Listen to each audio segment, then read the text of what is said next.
À CJMD 96.9 avec Priscilla Audet dans le show déprogrammé qui va contre-courant, mais dans le bon sens. Et là, on a vraiment Danick avec nous autres.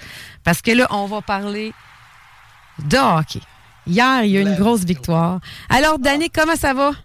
Écoute, Priscilla, je pense que si je serais à côté de toi, il faudrait que tu me pinces parce que je pense qu'on est en train de vivre un rêve. Tu sais, je me réveille le matin, je me dis, mais qu'est-ce qu'on a vécu hier?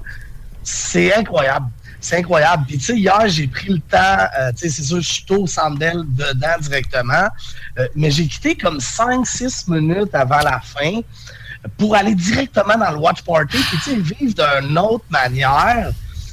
Hey, écoute, le monde, les sourires, il n'y a plus de religion, il n'y a plus de couleur, il n'y a plus de problème. Le monde sont heureux. Sont peut-être cassés, sont peut-être dans la merde, sont peut-être recherchés par la police, je ne sais pas. Mais à ce moment-là, on saute des bras, les serviettes, la boucane, les feux d'artifice, c'est malade. Il n'y a plus de couleur, il n'y a plus d'âge, il n'y a plus de genre, il n'y a plus rien. Tout le monde. Mais ça devrait être ça l'année longue, Danick. C'est ça le problème. Puis c'est ça que j'aime du hockey. Parce que je l'ai écouté hier, mais je l'écoute pas. J'aime l'énergie que ça apporte, puis je sais que ça rassemble les gens. Puis moi, c'est juste ça. Je veux que tout le monde s'aime. C'est un peu quétaine de dire ça. Mais je trouve que le hockey et les séries, c'est exactement ça que ça nous apporte en réalité, là. 100%. Puis tu sais, à travers tout ça, il y a les restaurateurs, je pense que pour les business en tant que tels, le monde sont heureux. Mais tu sais, c'est sûr que, regarde, on se cachera pas que les radios n'en parlent, tous les journaux n'en parlent, les sites à potins n'en parlent, tu sais, fait que c'est extrêmement publié, fait que je pense que l'engouement, il est là. L'engouement est là. Comment qu'on fait? Parce que, justement, là, on vit dans pas une démesure, là, mais l'accès aux billets est complètement déjanté. On est dans les séries. J'aimerais que tu me parles un peu parce que c'est pas tout le monde qui connaît vraiment bien comment ça fonctionne. Il y a deux choses. Tu as la saison normale, puis tu as la saison des séries que tu m'expliquais hors d'onde. Si on veut être préparé pour l'année prochaine, parce que là, à part rencontrer un schtroumpf magique pour avoir un billet pour les prochains matchs, comment qu'on fait? Ben, c'est super simple. Il y a des sites sécurisés, exemple les Ticketmaster, les StubHub, les choses comme ça. C'est des transactions que tu peux pas te faire fourrer. Je veux dire, t'achètes là, si tu finis par pas recevoir tes billets, le remboursement va se faire sur ta carte. Bien sûr, c'est par carte de crédit. La seule problématique là-dedans, c'est les frais. Ils ont énormément de frais. Donc, tu sais, je veux dire, quand tu regardes comme il faut tes choses, le détenteur, peut-être qu'il va demander 1650 en tout et partout au niveau des billets. Mais les frais de service vont être environ de 500 quelques dollars. Fait que ça, c'est Ticketmaster qui se prend sa cote. Puis à travers le 500 quelques dollars, ben là, il va y avoir les taxes qui vont être là. Fait que c'est sécurisé, mais c'est beaucoup plus cher. Et la fameuse... Oui. Ah, ben, tu sais, si on tombe dans des groupes Facebook, tu sais, là, présentement, avec les prix exorbitants, il y en a plein, tu sais, des billets de Montréal, tickets, whatever. Il y en a plein de groupes Facebook en tant que tel. Il y a toute la fraude en ce moment qui occure pour l'achat des billets. Voyons, il n'y a pas plus facile que ça, parce que moi, exemple, que j'ai des billets, là, admettons, tu m'écris puis on se connaît pas. OK, c'est qui envoie quoi à l'autre? Là? Je veux dire, moi, je veux pas t'envoyer les billets si tu m'as pas envoyé l'argent, mais toi, tu as de la misère à m'envoyer l'argent parce que je t'ai pas envoyé les billets. Fait que tu sais, on se ramasse tout le temps dans des choses comme ça. Puis des fois, des choses, des deals trop beaux, ben, regarde, c'est trop beau pour être vrai, mais le monde veut tellement y aller puis vivre ça que peut-être qu'ils peuvent être naïfs à ce moment-là. Fait que ça cause des fraudes.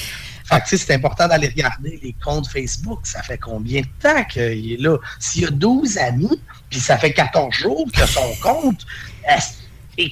Regarde, écoute, ça prend pas la tête à Papineau pour savoir de ne pas l'envoyer, mais il y en a que par excitation vont se dire « Ah! Imagine que ça marche, tu sais, que... » Fait que là, ils perdent. On peut pas toujours comprendre, tu sais, il faut se rappeler que dernièrement, il y a une comédienne, une animatrice québécoise qui s'est fait voler son identité. Moi, ça m'est arrivé sur TikTok, puis la police m'a appelé. La police m'a appelé, puis ils m'ont dit est-ce que vous avez contacté telle personne? Puis là, moi, cette personne-là m'harcelait sur WhatsApp. Fait que j'ai fait non, je l'ai bloqué. C'est sûr que c'est pas moi qui lui parle. Moi, je suis un grain de sel, là. Je suis un grain de sable dans la société. Mais tu pourrais avoir commenté, exemple, un vidéo des Canadiens de Montréal, puis voir un faux joueur des Canadiens de Montréal qui va t'ajouter sur les réseaux. Puis là, les gens, ils tombent dans le panneau parce que l'animatrice québécoise que je te parle, le gars, il s'est fait voler des milliers de dollars. Il était aussi... Oui, c'est ça, Marc-Claude Savard. Puis il était aussi en couple dans sa tête avec Jennifer Aniston. Alors là, ce que j'ai envie de te dire, c'est qu'on ne peut pas toutes les sauver. On ne peut pas toutes les sauver, mais on peut faire le minimum de recherche. Oui.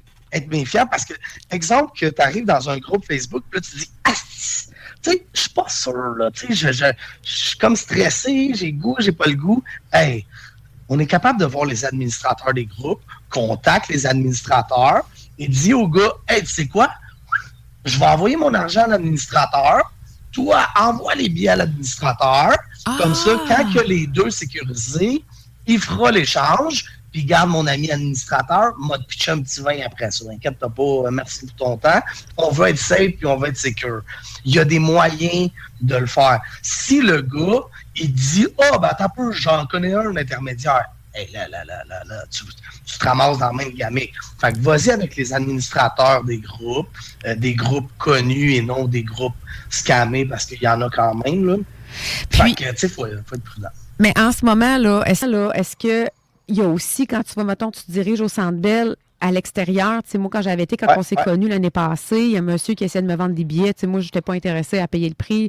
Moi, être dehors, ça me satisfaisait, mais ça, le pourcentage de faux billets à l'extérieur, physiquement, est-ce qu'il est aussi élevé? Il n'y en a pas, c'est toujours les mêmes, tu sais, c'est un réseau organisé là-dedans. Est-ce qu'ils ont 100% le droit? C'est comme une zone grise un peu, mais je veux dire, c'est des personnes qui couvrent tous les événements, que ce soit football, soccer, c'est toutes les mêmes partout. Fait que, tu sais, les mêmes qui sont au Centre Bell présentement, c'est les mêmes que tu vas voir quand tu vas aller au soccer, puis tu sais, fait que... Moi, je te confirme que ce monsieur-là, je l'aurais pas invité à un party de famille. Il avait pas l'air à jeun, puis encore là, ça, on en a parlé la dernière fois que tu t'es présenté, et ça fait choquer le monde, mais ça, c'est important Puis c'est drôle parce qu'il y a un auditeur qui m'a envoyé une vidéo, parce que là, on disait, bon, juste que dans la LNH, dans les dernières années, on parlait qu'il y avait problème de consommation de cocaïne, bon, et tout ça. Mais le goaler, c'est-tu des sables de Buffalo, le fameux vidéo virale? Ah, c'est ça, mais tu sais, c'est difficile de juger dans un vidéo.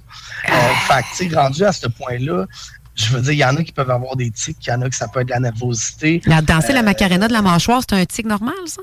Ben, tu sais, ça peut être une nervosité, puis qui sort dans des mouvements, whatever. Lui, c'est ça. Il y en a d'autres que ça va être se frotter les yeux. Il y en a d'autres que ça va être se craquer les doigts. Tu sais, tout le monde évacue sa nervosité d'une certaine façon. Fait que peut-être c'était lui, mais...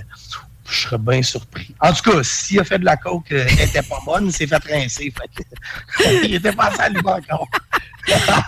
Change de vendeur. Exact. Écoute, hier c'était quand même là. Je veux te parler de quelque chose que je ne sais pas si tu connais, je ne sais pas si les auditeurs connaissent. Est-ce que tu as déjà entendu le mot égrégore?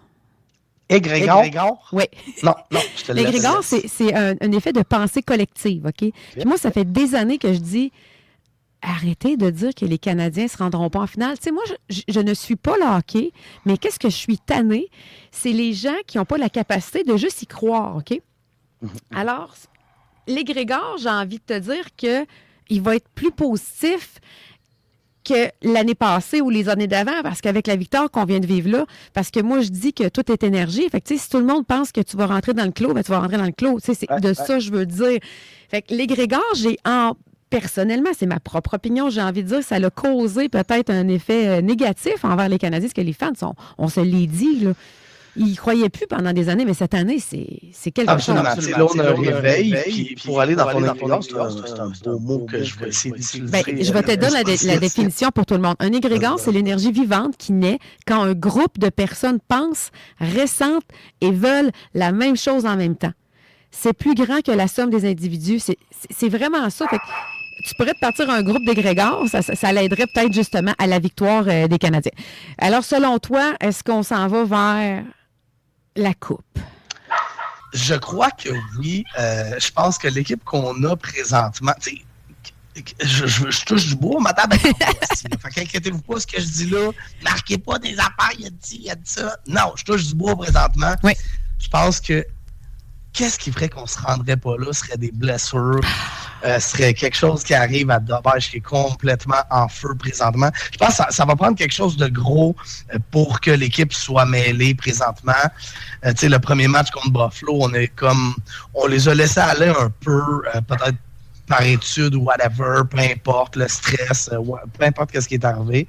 Mais écoute, là, présentement, on est en train de vraiment prendre le dessus là-dedans. Fait que oui, la prochaine équipe qui nous attend, c'est la Caroline. OK. La Caroline, c'est une équipe qui a gagné, c'est complètement en feu, premièrement. Ils ont gagné les 4 premiers matchs pour sortir leur adversaire. Ils ont gagné leurs 4 autres suite après, tout en 4 matchs. Ils n'ont jamais perdu encore en série. Fait que là, ils ont 10 jours de repos en tant que tel. Mais là, dis-moi donc, là, 8 victoires, là. OK, parfait. Mais c'est contre qui ils ont joué? Ils ont joué contre Boston et Ottawa. Bon, Boston, c'est un bon club. Moi, je suis comme pas tant jour. Mais tu sais, sans plus. Dans les playoffs, c'est tous des bons clubs. Hein, fait que, c'est ça, j'ai envie de dire. Tes moins bons joueurs en tant que tels peuvent être tes meilleurs en série, puis tes meilleurs en saison peuvent devenir tes bofs en série. Tu sais. Rien n'est jamais joué. Oui. Non, ça, non. là, peu importe. Je ne connais rien du hockey, puis ça me dérange même pas de le dire. Je sais juste qu'il y a des joueurs sur la glace, mais c'est une façon de parler que la seule chose que je sais fermement, c'est quand, mettons, j'étais avec quelqu'un, je me rappelle un ami qui adore le hockey, puis qui était fâché, mettons, à la deuxième période parce que l'équipe adverse menait par 2-3 points. Attends. Respire par le nez. On ne sait jamais. Écoute, c'est des questions de fractions. Non, il n'y a rien de fini. Le hockey, c'est un sport d'erreur. Fait que quand je parle d'un sport d'erreur, c'est qu'on profite d'occasion en tant que tel. Fait que, tu sais, c'est pas tant... Oui, c'est un sport beaucoup stratégique. Fait que, tu sais, c'est les pratiques, on connaît nos jeux, on connaît nos affaires, mais je veux dire, la plupart des buts aussi se marquent sur des erreurs, des revirements, quelqu'un qui tombe, un bâton qui casse, telle affaire, tu sais. Fait que le hockey, c'est un sport d'erreur. Fait que c'est pas vrai qu'à 2-0, puis il reste 5 minutes en troisième, le match est fini. Fait que, tu sais, c'est de là l'Égrégore. L'égrégore, on le nourrit positivement. Exact. Mais tu sais, là-dedans, il y a beaucoup de monde sur les réseaux qui parle de jinx. Ça veut dire quoi? Le jinx. Le jinx, c'est comme si je porte malheur. Fait que, tu sais, exemple, là, cette saison, je disais, admettons, OK, je sais pas, le Canadien menait 2-0 en première. Là, je faisais une vidéo. Moi, j'étais à la maison, là. Fait que là, je fais une vidéo pour dire « Et le Canadien, présentement, 2-0, asseoir, Dobbage, assuré, blanchissage, ça part là. » Ah, là, on se fait scorer en deuxième. « Oh, c'est de ta faute, t'avais rien qu'à pas parler. » Puis, hey. Penses-tu que de mon divan, en train de prendre une Motion X en jogging, à ma couche, que Dobbage, je suis en train de fucker sa game? Tu sais, je veux dire, ils m'ont pas écouté entre la 1 et la 2, là. Je penserais pas, là, tu sais. Fait que, tu sais, le monde prenne ça au sérieux. C'est des jinx. Autant que ton bout de l'égrégore de penser à ça, qu'il y a l'autre partie du monde qui vont dire « Ben non, faut pas en parler, faut pas parler de la parade, faut pas parler de la coupe, faut pas parler de ça. On va leur porter malheur, tu sais. » Mais ça, c'est justement, s'ils mettaient leur énergie simplement à y croire, à le visualiser, puis à l'incarner, j'ai envie de te dire, je serais curieuse. Mettons, j'aurais le contrôle sur la planète entière en ce moment. Je dirais, OK, bon, tous les Canadiens, là, tout le monde, là, même la planète, tout le monde se dit, hey, je pense que le Canadien va gagner cette année à la Coupe. Je serais curieuse de savoir, mais on ne peut pas vraiment le tester. Mais les suppositions, les superstitions, j'ai vu une fille sur TikTok, elle est tellement drôle. Elle dit, mon chum, savez-vous ce qu'il a fait? Elle dit, pendant la fin du match, j'ai voulu aller m'asseoir sur le divan à côté de lui parce que, tu sais, je suis stressée, tu sais, les dernières 15 minutes. Il a regardé sa blonde bien fâchée. Là, tu vas te rassir sur le lazy-boy. Okay? Lui qui allait bien, porter malheur. Il dit là, ça va bien si ton lazy-boy va t'asseoir. Non, mais t'as rendu compte. Ouais. Non, mais on a chacun nos superstitions un petit peu. Puis autant les joueurs, des fois, il y en a qui ont des... Tu sais, ils arrivent au début du match, puis je veux dire, ils vont lancer de l'eau là, de l'eau dans les airs, puis là, ça part. Mais ils font ça game après game, puis pour eux, c'est des superstitions qui fonctionnent. Fait que je pense que c'est la même chose dans un foot. côtoyer avec du monde, de dire hey, écoute, on gagne quand tu l'écoutes pas ou on perd quand que je t'emmène. Fait que oublie ça. Est-ce que tu connais des superstitions de joueurs les plus farfelues? Est-ce que c'est quoi tu as déjà vu le plus drôle que tu trouves que ça paraît?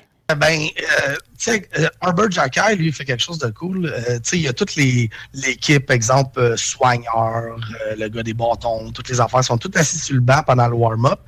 Puis lui, il arrive avec une gourde, puis il fait ça entre les jambes de tout le monde. Puis, en tout cas, c'est vraiment hot qu'est-ce qu'il fait, puis tout ça. Fait qu'il y en a plein qui se font mouiller à travers ça. Mais, tu sais, c'est un beau... je sais pas comment dire ça. Mais c'est un rituel. C'est un beau rituel, exact. C'est un rituel, puis tu sais, à la limite, tu sais, je devrais peut-être aller donner un peu de le livre de Vadim Zeland dans l'équipe des Canadiens, c'est l'effet du pendule, tu sais. Il faut y croire, mais il ne faut pas trop y donner d'importance. Puis je pense qu'il y a beaucoup de joueurs qui, sans le savoir, pratiquent ça parce qu'un vrai bon joueur, comme sûrement le capitaine, c'est-tu encore Suzy? Tu me parles beaucoup de Suzy. C'est encore lui. C'est ça, c'est encore lui, il n'a pas changé son rôle. C'est sûr que cet homme-là, il est capable de dire on va gagner, mais il y a une capacité de détachement. Parce que les vrais se détachent du résultat. Ils savent y arriver. Ils font leur meilleur. Il y a une attitude de leader, mais c'est un gars qui va parler quand c'est le temps, avec les bons mots. Sinon, c'est pas le plus grand parleur. Mais c'est un gars que quand c'est le temps, écoute, il a le respect de son équipe au grand complet. Fait que. Penses-tu qu'il y en a qui n'ont pas changé de bobette depuis le premier jour de match des séries? Écoute, je voudrais pas. On voudrait pas savoir tout ce qui se passe. Faudrait que je sois assis plus proche pour les sentir. Là, je pourrais te le dire. Non, je parle pas des joueurs, mais je parle des fans. C'est sûr qu'il y a des fans qui ont fait des affaires de fous. Tu sais, là, les barbes de série, ça part de où, tu penses? Ça part de sion puis de rituels. Exactement. Puis dans le temps, les juniors majeurs, ils se bleachaient les cheveux. Les cheveux blonds. Les cheveux blonds. Écoute, Danick, on va te laisser avec ta propre équipe de hockey qui sont tes enfants. Exact. En arrière du personnage de Hockey Media de Home Back Road, c'est un homme, un père de famille. Puis tu travailles très fort. Je suis contente parce que ça fait vivre les restos-bars, cette série-là. Mais il y a toi aussi, puis il y a d'autres influenceurs. Puis on disait dans ta dernière présence que les influenceurs, c'est pas un travail. C'est pas ça qu'on dit. C'est plutôt ce que tu as fait, tu as réussi à faire avec une passion. Puis maintenant, mais ça te permet de bien vivre ta vie, de t'occuper de tes enfants. Fait que c'est tout mon respect pour ça. Alors, merci. On se reparle après la prochaine victoire de Montréal. À la prochaine. Merci beaucoup, Danick. Ça a été Danick. Vous allez pouvoir le suivre sur Hockey Media, sur toutes les plateformes Internet, les réseaux sociaux. Vous avez été dans Déprogrammé, le show qui va à contre-courant, mais dans le bon sens, à CGMD 96.9. Et là, aujourd'hui, on va partir en musique. Je te remercie d'avoir été là.